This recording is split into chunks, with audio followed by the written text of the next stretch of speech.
Hey everyone, in this video I'll show you the fastest way to get started in ERPNext as a beginner, so you can click around with confidence and create your first few records. First, quick clarification, ERPNext itself is open source, but the free trial most people use is for hosted ERPNext, where a provider spins up your site for you. If you want the quickest setup with no installing, use the hosted trial. Step 1 is to start the hosted trial and create a new site. Sign in, then choose to create a new ERPNext site. Pick a site name, choose a region or time zone, and click continue. An important beginner tip is to enable demo data if you're learning. Demo data makes the dashboards and lists look real immediately, so you can understand how everything connects. If you're setting up a real business, you could skip demo data.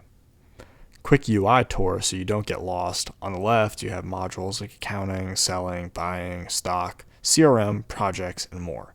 At the top, use the search bar to jump directly into pages like items, customers, sales invoice, and reports, and look for the create button to quickly add new records. Step 3, create your first item, a product. Search for items, then click new. Add an item code, your internal SKU, an item name, an item group like products, a unit of measure, and then you can save. If you don't see an option, scroll a bit and then look for the basic required fields first. You could always fill in pricing, images, taxes, and inventory settings later. Step 4 is to create a customer.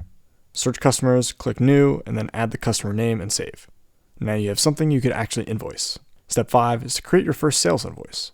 Search sales invoice, click new. Select the customer, then add your item on the invoice. Set quantity and rate, then save.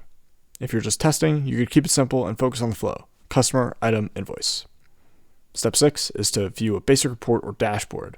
Go back to the module dashboards or open a simple report like sales register to confirm your invoice is showing up.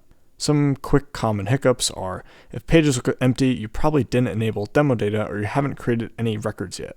If you can't access a module, it's usually permissions or roles on the user account. That's the quick start. Now you know how to spin up a site, understand the layout, and create the core records that ERPNext revolves around. Items, customers, and invoices. If you want, drop what your use case is in the comments, like your inventory, invoices, CRM, or accounting, and I'll outline 2 to 3 screens you should set up after this. Like if you enjoyed this video, thank you for watching, and subscribe to How to Tattoos if you found this tutorial helpful.